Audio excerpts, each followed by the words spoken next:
She's someone that as soon as I saw this for the first time, it's like this girl needs to be like in more things because I just want to see her freak out at things. Just want to see her freak out at everything. There's really not a lot of downtime in this movie, and when there is, it's exposition that you need, and it's a 2 hour. It's just about a 2 hour movie too. It's not one of those quickie 87 to 93 minute horror movies that they get churned out. I'm seeing something no one else can see except for me. It's smiling at me.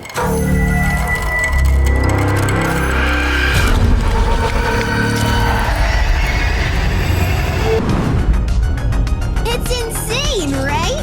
Art the clown. I'm something different. Hello, friends, and welcome back to another Modern Horror Movie Talk. I'm your host, Tyler Nichols, and we've got Andrew Hatfield back for another one. Andrew, of course, is the showrunner for WTF on Joblo Horror, and so I figured this would be kind of cool to give people a slight preview of what's something you have coming up in October that the fans can look forward to. I kind of just sprung this on him, by the way. Kind of just sprung this on me. I don't know. Do you want my personal stuff? Yes, your personal. No, your personal. We got. I'm doing adaptation for Scary Stories to Tell in the Dark, which will be fun because they only took 3 of the stories and then a wraparound. I got a best horror movie you never saw that hopefully most people have never seen. I don't think most of the staff here had seen it, so that should work. What Really Happened, that is a movie people don't think about, for The Burning, that's technically based on a true story. And then I'll be defending everyone's favorite Van Helsing this month. Oh, so nice. Let's see how that goes. And there's a couple other ones in there, but it should be fun. Should be good times. Yeah. I'm ready for the comments. I'm ready for them. Yeah, holy crap. Yeah, best of luck with that. Thankfully, today's film is, I would say, a lot better than that one, because today we are talking about Smile. I was going to say Parker Finn's Smile, but then I guess he's not really well known enough to call it like a Parker Finn movie. But I almost feel like he almost should be, because what he does in this film is pretty unbelievable. I mean, spoiler alert, not actual spoiler alert, but like I really enjoyed this movie. Yeah, it's there's no need to defend this movie from anything or anyone. Last year, 2022, was a hell of a year for horror. And I mean, so is this year too. Both, I mean, by that I mean good and bad, but there was some things that just came out of nowhere. I remember hearing about it, seeing the previews, it getting good press, and then bam, it makes $217 million off of a $17 million budget. Like, absolutely kills it. And then I think it was, when it came to streaming, I think it came exclusively to Paramount Plus. I think it was number 1, like ridiculous amounts of views. But yes, I too really, really like it. I think it's already on like Amazon Prime, so whenever you see that kind of thing where something is like banding around in terms of streaming services, that's a good sign. That means that there's like a bit of a competition for it, which I can't say enough good things about how well like executed the film is, because it's just, I don't know, really, really cool. And I'm curious, did you watch the short film that it's kind of spawned from, the Laura Hasn't Slept? I did. I think I'd seen it before and didn't know that these two were connected, because wasn't that like a viral video a while ago? It released onto there was some festival that right at the beginning, like COVID happened, so then they weren't able to play the festival, so then they did like online releases, and this was one of those. So I guess technically it went viral through that. I did watch it though recently, because I think I told you I almost bought the Blu-ray at Best Buy, and on the special features it said the short film. So of course I looked it up to watch it, and I was not disappointed. Yeah. I could totally see them expanding on that idea. Well, I will say right now that I tried to get the cool little 4K Steelbook in time for the recording, but unfortunately it did not come in time. So I'll throw a picture up here, but it is very, very slick looking, and they didn't originally release the film in 4K. So this seems to be a weird trend that's been going on, where when a movie is initially not released on 4K, they then will do a Steelbook later, which, I mean, I'm not saying I hate the trend, because I love Steelbooks and I love 4K, but it is just a little weird that it keeps happening. Well, it's a gamble too for physical media guys like us, where we'll buy something and we're like, oh wait, are they going to do a 4K of this that's going to have a cool Steelbook or slipcover or whatever? Like, Yeah, I mean that's what frustrating. I'm holding out for Cobweb, because Cobweb, it's just the Blu-ray and it's very plain. Or I'm like, okay, get me the 4K Steelbook. Come on, come on. Did you know actually that the original title for Smile was "There's Something Wrong with Rose"? That would have worked too, but that also sounds like a late 70s horror movie title as well, which I'm not saying is a bad thing, but I don't know how today's audience would have taken to that, but it's not nearly as works. franchisable. Like, as soon as Smile works on so many ways, like in so many ways as a title, because of, I mean, the promotional material, it almost then tells what the movie is about in a weird way. Yeah. Where you wouldn't think that just someone like just smiling at camera would then be so creepy, but it really is. And this movie kind of proves how creepy that can be, because especially the first girl that's in the film, she's Laura Weaver. It's actually the girl from the short film, and that performance is phenomenal. Like, she's someone that as soon as I saw this for the first time, it's like, this girl needs to be like in more things, because I just want to see her freak out at things. Just want to see her freak out at everything. There's really not a lot of downtime in this movie, and when there is, it's exposition that you need, and it's a 2 hour, it's just about a 2 hour movie too. It's not one of those quickie 87 to 93 minute horror movies that they get churned out. I liked, this isn't spoilery at all, but I just liked how mean this movie is. I don't always like horror movies to be mean. This movie is mean to its characters and quite unforgiving to a lot of people. I think the happiest ending is the guy in jail, which so that kind of shows where we're at here.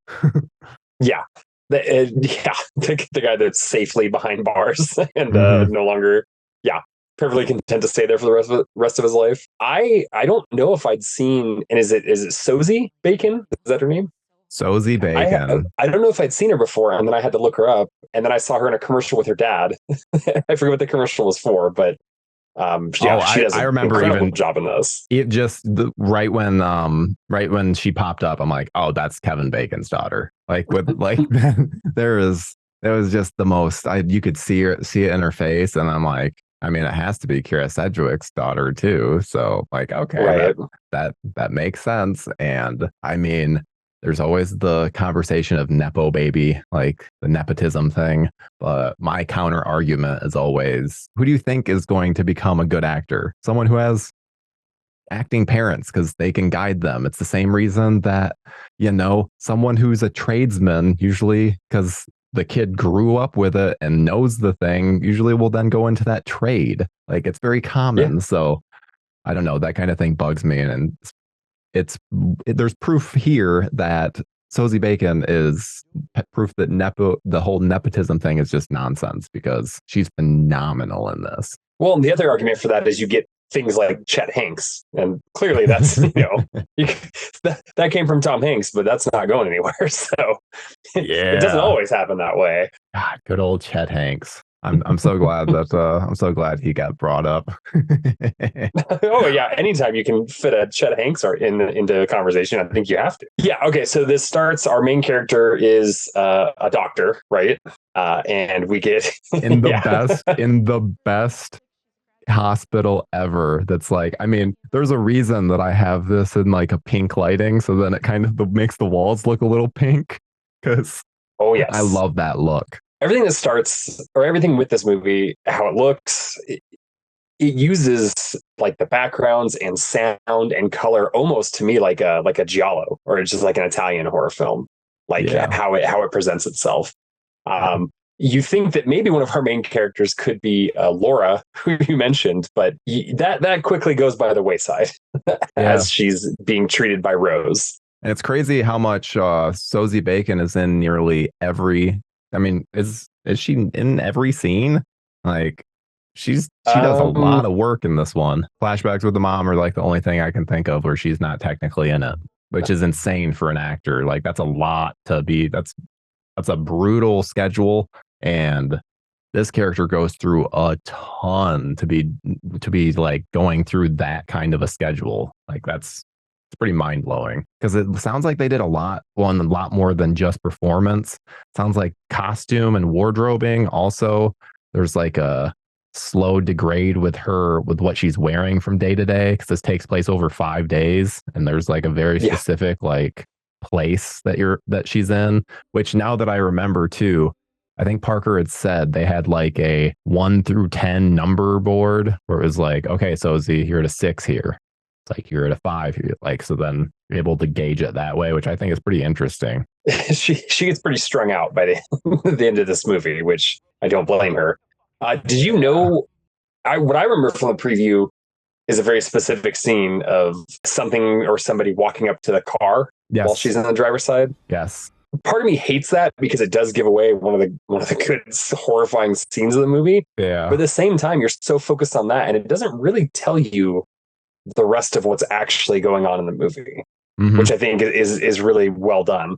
And even this first scene, Laura's freaking out, and then all of a sudden, Rose kind of she's trying to help her. She's telling her she sees this thing in the room, and then all of a sudden she's calm and then kills herself, and that's after you found out that her teacher had killed herself as well. But even when they do that, it doesn't outright explain it or give you the ability to put it all together at that point. And I thought that was really cool. You're just like, wow, this is horrifying, but I still don't know exactly what's going on. Funny because the last episode you were on was It Follows, and I couldn't help but notice a lot of parallels between the two films, especially in like the whole just pursuit of someone. Obviously, It Follows is a lot more, I don't know, it goes a lot harder with the whole following aspect, where it's like distance really is important for that, because obviously in Smile, it's more of a like what we see in so many movies where it's kind of like a seasoning.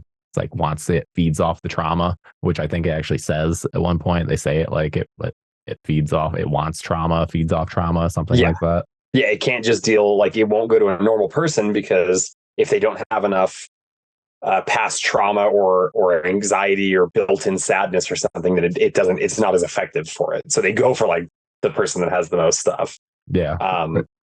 It's funny, as speaking of the last episode, while I was watching this, I was like, is this a Journey movie for Tyler? Like, I know that's his favorite. Is this 100%?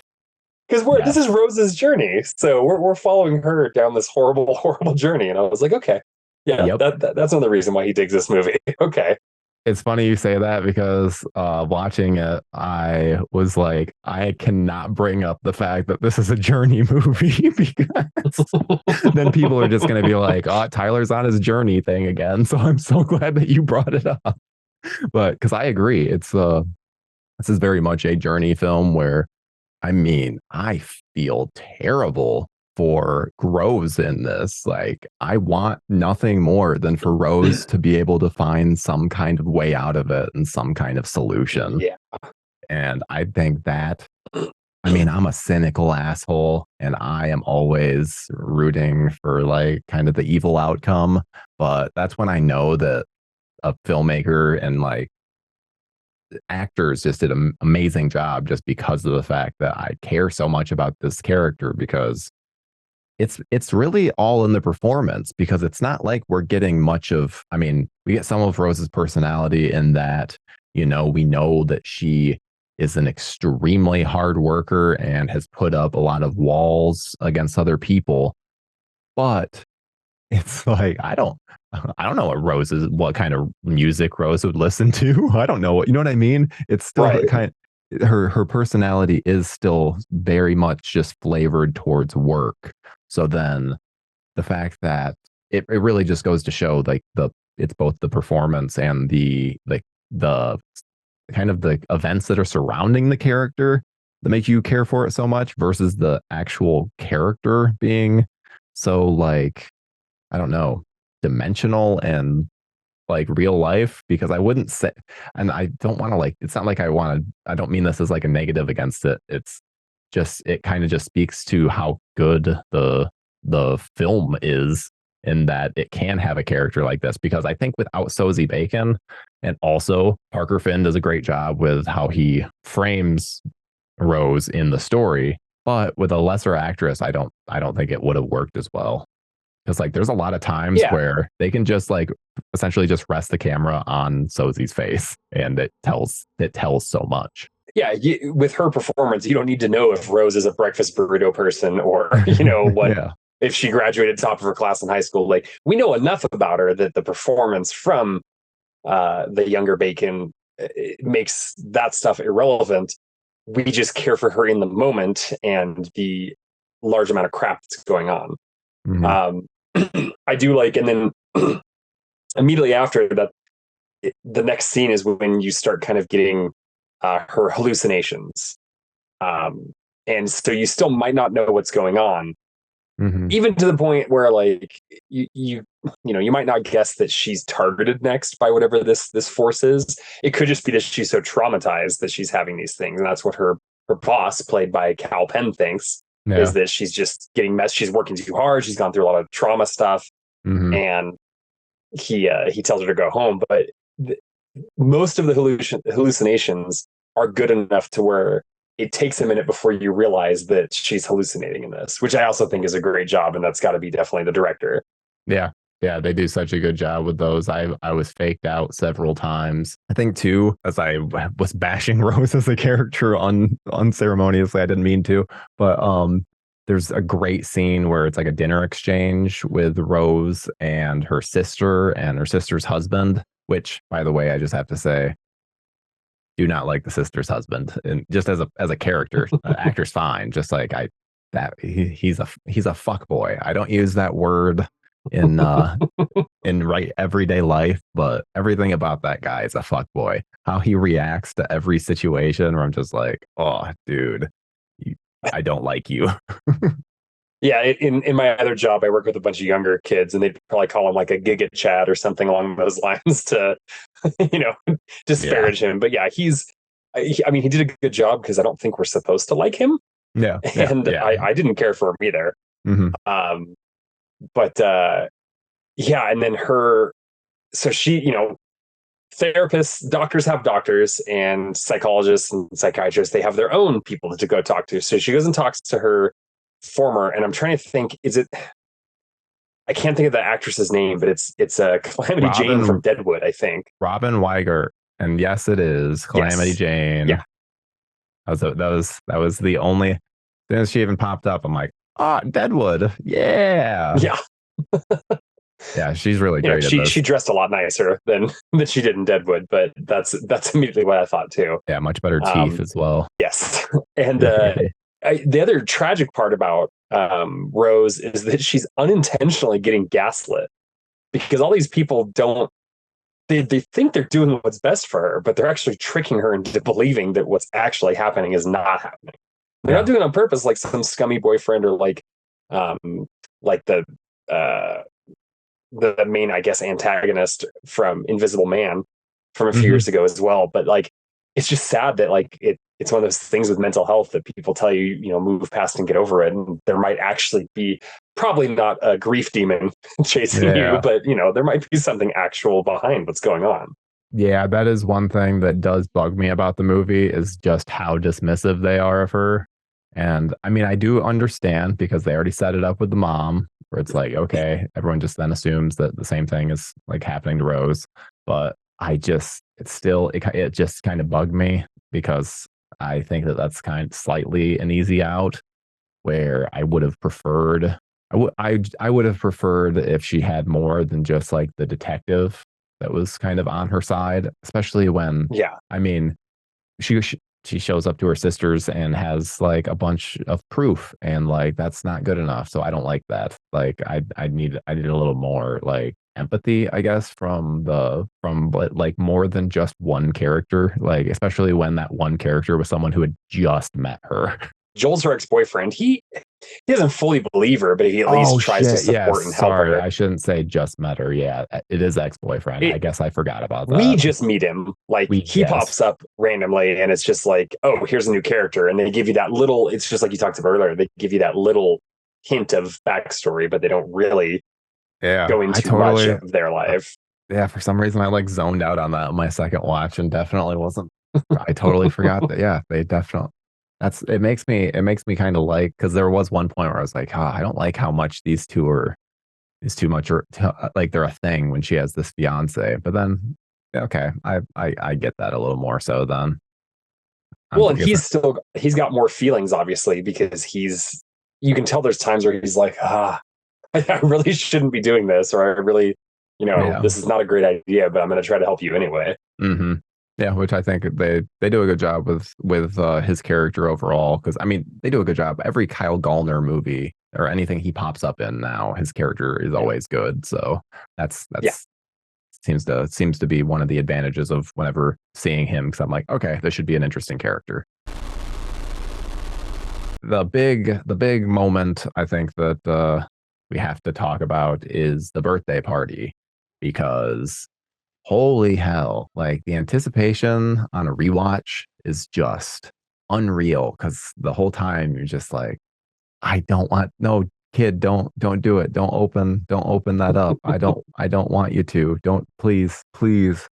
And it's ugly. It's that kid is so traumatized, which then all I could think too, so that kid is traumatized. He's seen these things. Would that have then been enough where then the creature then tries to target the kid, like the boy? Because he, like, you know what I mean? Because it's like he wants trauma. So then I think that this monster does things that it can set up kind of a buffet table, if you will, of people, so that it has its options. Yeah. And it's still people that are close to the family. This is a hard pill for Rose, because we learn right before this that her mom killed herself and was mentally ill. Yeah. And then she goes to her, her sister's house, and they're like, look at you don't look so good. And then she does something that would be slightly crazy, considered by most people anyway. Well, and there's partway in that scene, because I even wrote it, because I always, when I watch these, I usually write little notes, and I had wrote like a half note of like, what is wrong with these people? Why do they not? And then Rose is like, don't you see her? Tell me you see her. Where I'm like, oh, God damn it, Rose. Like, now you're screaming about an invisible person. So now I'm like, yep, now I understand, and I'm on their side.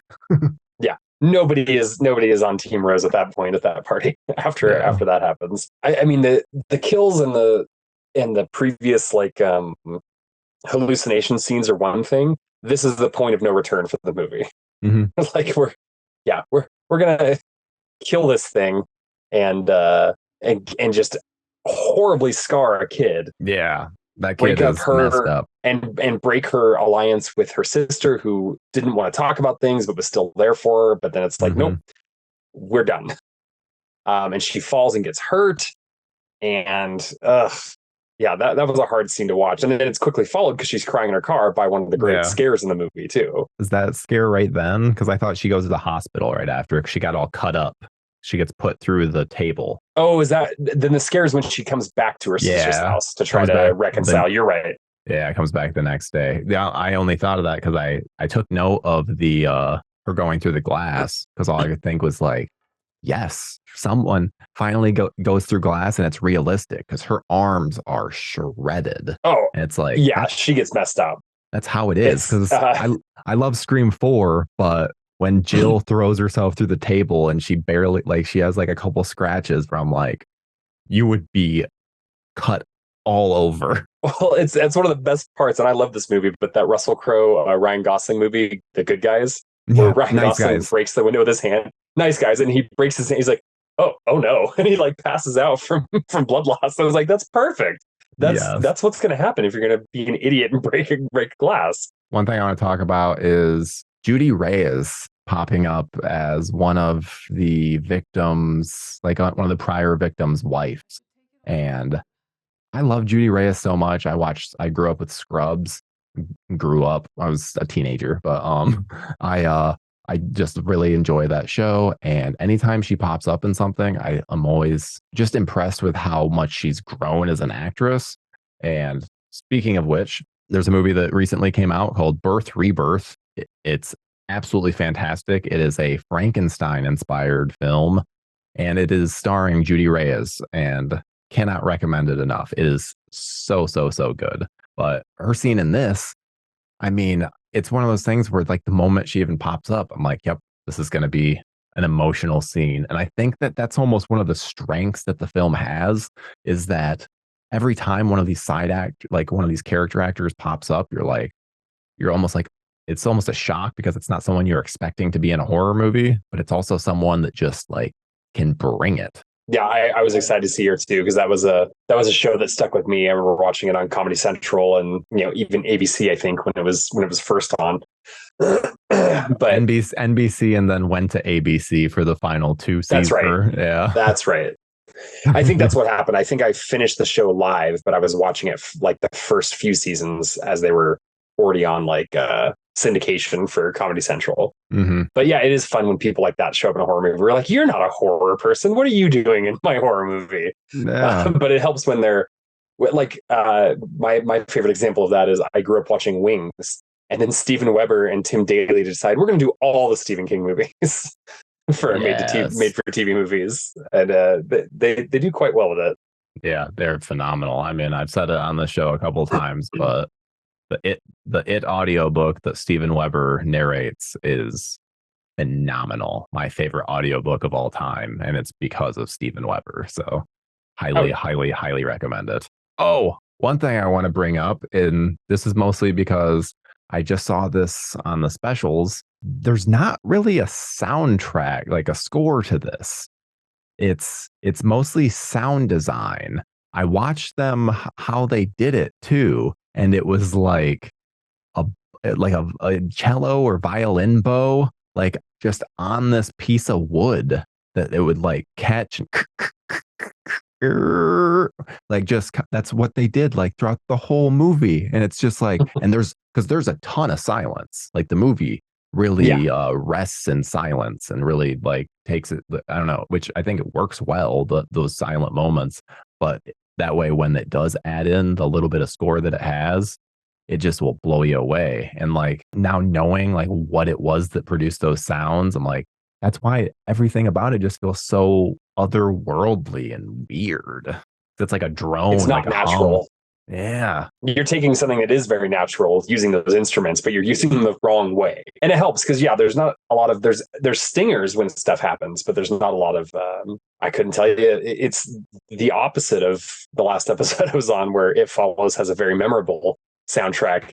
And this is memorable because of the lack of at least a more traditional soundtrack. Yeah, this is minimalist in almost every way, where I mean, the score is practically just sound design. And as someone that, I love me some synth and all that stuff, and then also love, the strings, and this just worked very well. I like when they're able to utilize just sounds that then elicit a reaction, because really that's all musical instruments are just sounds. So I like sometimes things can feel a little generic, and so it's nice to get something that has a little heart and soul and feel different. And I think that this feels, I mean, maybe not heart, but definitely some dark evil soul.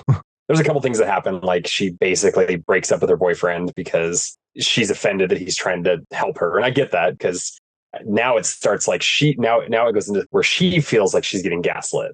Because no one believes her, even the people that she loves. Yeah. But I think the next big scene is when they figure out that there is a break in the line of deaths, and it's when they go and see him, and I love they're like, great, we're gonna get an answer out of this. And like, in the Ring, it's you have to show someone else the tape and keep passing it forward. Yeah. Or for It Follows, it's you sleep with someone and then it goes to the next person. Yeah. And actually, in the Ring, I didn't realize they cut a bunch of stuff out with I forget the actor's name off the top of my head. Naomi Watts. The guy from there's a guy that is a cameo. Chris Cooper.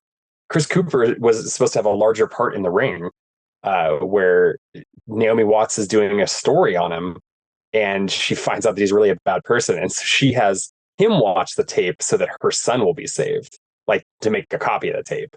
So she uses him, so she's like, we'll kill him and I won't feel bad about it. All that got cut. Really interesting stuff. Yeah. I've always heard about a cut storyline from that movie. I just have never looked into it. That's cool. Chris Cooper was like a child murderer or something, and she's doing a story on him. And he's trying to get all the, like, he seems really remorseful, but he just really wants the publicity. So at the end of the movie, to save her son, she decides that they're going to make a copy with him so that he's the next person to die. And then it'll stop. And all that got cut. I think that's really interesting. Yeah, if that interests you, pay attention to Joblo Horror because there will be a cool video on it soon. But I like how in this movie they're sitting there and like, great, we're gonna figure out a way to get past this. And the guy's like, yeah, I just had to brutally murder somebody to cause a different kind of trauma. And they're like, so there's no other way. Like, you just killed someone and it caused trauma in somebody else, and so it shifted from you to them. And he's like, yeah, I'm not proud of it, but I did what I had to do to get done. And just how deflated they are after that. I was just like, geez. Yeah. More brutality. I mean, what really? Because I mean, there's not much of a plan that you can do when you're like presented with that, which I then love too. That they like the next scenes are her like going to the hospital and imagining murdering one of the patients, where it's like, oof. Yeah, Carl, the guy that tells her she's gonna die when she has the other hallucination. Yeah, that whole segment is very, very well done. And I also, because it happens in that scene, but then also the big reveal at the end, the creature effects in this are phenomenal. And the fact that, I mean, they're almost all entirely practical, which is nuts.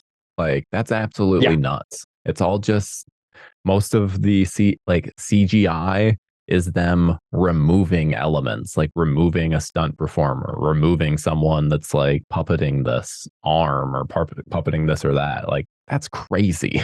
And it's not only is it good, it's unexpected practical effects and stuff. And because this whole time, the whole time you're told you can't see what it is. And even when she encounters it, it's through other people that are smiling. It's through her therapist, it's through her boss, it's through other people where they're smiling. She tries to do a noble thing. She's like, well, if I die by myself, no one can witness this trauma. Yeah. And it's so messed up because like the creature knows it's won. So it just messes with her for a while until it knows that it'll get someone else to come to the house. So she goes to her old family home where we get to see just really messy. Like, it's one thing to be explained what happened, but just you get to see the flashbacks and like a twisted version of it because, you know, the creature's obviously like making it more real and palpable right now. And it's just, it's rough. Yeah. That's one thing I think is interesting too. The manipulation that the creature does is just, it's so well done because even they have the big fake out where it seems like Rose has, you know, defeated. She goes to her old house, barricades it. She's like, if I can't see anyone, like I can't kill myself in front of them. So it's like it's a great plan, but it's like that monster has been around for a while and it knows a thing or two. So it's like, yep, this is your plan. So I'm going to make you think that you did your plan and it worked just so that then I can get you out and get you to like kill yourself around someone. So, that creature had recently watched Fallen with Denzel Washington, so it knew it was going to be able to come up with a plan. If Joel hadn't showed up, though, it's like, well, what would have happened? Like, it was really reliant on Joel showing up.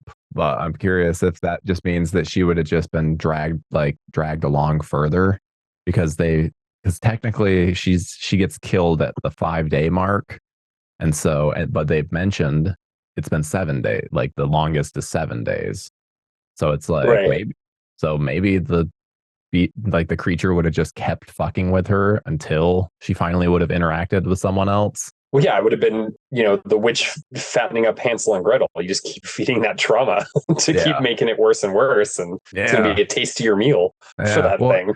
And so that makes me wonder too. So is this creature something where it's like, okay, if you're like hard ass and don't get traumatized by things and like are, I don't know, essentially treat it like the Nancy at the end of Nightmare on Elm Street of the "you're not real." Like, is that a viable solution against this thing? Yeah, I don't know. Yeah. I think it goes back just that. And I was talking to my buddy this weekend. We were on a road trip, just talking about stuff, and the realization as you get older as an adult is that everyone's messed up in some way. Everyone has their own demons. Everyone has their own traumas, their own battles they have to fight. So I don't know if that's going to find anybody like that doesn't have some sort of trauma. And that's not to say you can't get past it. Yeah. But it for everyone, it's a different time frame on what it gets past. So this thing's always going to have something to eat. And how it physically, not just metaphorically, enters you, but physically. It reminded me of have you seen The Taking of Deborah Logan? I think that's what it's called. Yeah, where the it's like eating the little girl in the cave or whatever it is. Yeah, disturbing imagery. Yes, reminded me of an inverse of that. But just the creature itself. I'm glad that it's not like anything else I've seen. They didn't make it like Slender Man. They didn't make it like something pre-existing. It's just a creepy thing. Yeah, my only real criticism is the creature in its like mom form when it's tormenting her, and it's like a kind of like an elongated version of the mom. I just think the makeup on it looks a little wonky, but otherwise that's literally the only thing, because then it's pretty brief, and they're very smart about how the film is lit, especially during those scenes. Everything is very well hidden, so it's like, yeah, it's a criticism, but it's not like it's didn't ruin the film for me. It was more of just something that I noticed where I'm like, oh, okay. I don't like that. Well, and and the thing after it is cooler. So it's like you get to see it as the elongated mom, and like we've seen stuff like that, and then it's just this creepy smaller thing staring at her and walking towards her, like so much more horrifying. Yeah, and it's one of those things too where, I mean, it's something that's personal to her, so I get it. It's like, it doesn't have to affect me, so that's fine. I just thought it looked, again, generic. I still everything about how the ending is pulled off and how Joel shows up, and it's brilliant to just end on Joel's face. I didn't even need the shot of the eye. Like, it's like, yes, it like very clearly, it's like kind of further solidifies like, he saw this, he's next. But part of me was like, I just needed just that shot. I just needed the look on his face. That was enough. Yeah, because that was pretty traumatic. She sets herself on fire, like, and that was a good subterfuge by them too, because most of it is them in some sort of knife related or cutting themselves, and then suicide is suicide, man. Like, and she takes herself out pretty horrifyingly, and there's no, I don't think there's a post-credit scene either, right? I think it just ends. I do not believe so. I did not look to see. So hopefully there's not. I don't think let us know in the comments. Yeah, let us know in the comments if there is, because I'm not completely sure. But yeah, so let us know. But what would you rate Smile? It's a 9 out of 10. And the other reason it's not a 10 out of 10 is because it's kind of hard to watch. Like, I don't think I could watch this consistently, because it is a rough movie, and I'm getting to that age with 3 kids and everything, and I'm like, man, I need some happy in my movie every now and then. So this is something I will recommend to a lot of people and want them to watch it, but it's not something I can revisit as often. And that's the only reason why it's a 9 and not a 10, I think. Yeah, I think those are pretty good, solid reasonings. I would probably go one lower, 8 out of 10, where I still really, really enjoyed this movie. And I think most of my negatives just reside in the I don't even really know. I mentioned random faults throughout the video. So those are my negatives. It's not enough where I always just go based off of a feeling for a rating, and 8 out of 10 just feels good. And I have to tell this story before we're done, because I actually have a weird relationship with this movie, because one of my best friends, who we watch a lot of horror movies together, saw this in theaters 4 times. So I think I was with him for his 3rd watch. And so when you're, someone that has similar tastes to you likes a movie that much, you go into it with very high expectations. And so the first time I saw this movie, I was just like, what are you seeing that you're wanting to see this movie so many times repeatedly in theaters? But then after like sitting on it and then like kind of getting over like okay, I don't think this is the best movie ever, but I think it's very well done. And like, then it kind of, I had to like kind of get away from the bombastic reaction that I was getting from my inner circle to then it kind of helped me reframe it, where then I was like, I don't know, it made me like it more, because again, I was kind of unfairly like harshly critiquing it when I first saw it, where then like this time a lot of those things didn't bug me nearly as much. Yeah, it's hard. I try not to talk up certain movies as much, just because I don't want that inevitable letdown. One of my favorite things is to explain to people that The Thing is my favorite horror movie of all time, and then watch them when the blood test scene happens, because not one person has ever not jumped when that happens for the first time. And I love doing that, but I try not to explain why it's the greatest horror film ever made, or talk it up too much, just to I love this movie, but I'm going to let you watch it, because it's hard to follow that sometimes. I think any good, especially horror film, is something that I think the only caveat is put your phone down, pay attention, and like that's really all you need. Because as long as you're on the journey that the filmmakers are putting you on, then there's such a reward. I just saw the 50th anniversary of The Exorcist, and like, again, 50th anniversary obviously means that's 50 years old, and it played like it. I mean, I'm seeing the new one, which I guess by the time this comes out, I'll have already seen it. And I mean, I have a hard time thinking that they can even possibly bring it to that same level, because there's just so much about that film that is just absolutely phenomenal. And there was a first time viewer in that audience that I watched it with, and she was blown away. So it's like, as long as you're in the right circumstance, like you're still going to enjoy that, like a good horror movie. And yeah, I think that Smile pretty much covers that, because it's a very, very good horror movie that, as long as you're watching it without distractions, I think you'll very much enjoy. Absolutely. But yeah, I think that's really all. Andrew, thank you so much for joining me for this episode. And everyone, make sure you let us know in the comments what you think of Smile. I will be curious to see how the comments and how our audience reacts to this, because I saw on Letterboxd this is only at like a 2.6. So I think it's pretty low rated compared to a lot of the other kind of the greatest hits that we have been going through lately. So I still for the modern stuff, absolutely. Yeah, and I think it belongs right along with those other films. So hopefully people, if you haven't seen it before, will give it a chance. And if you have, again, let us know in the comments below, and we would love to know. So yeah, that's really all. Thank you guys so much, and we'll see you in the next episode. Goodbye.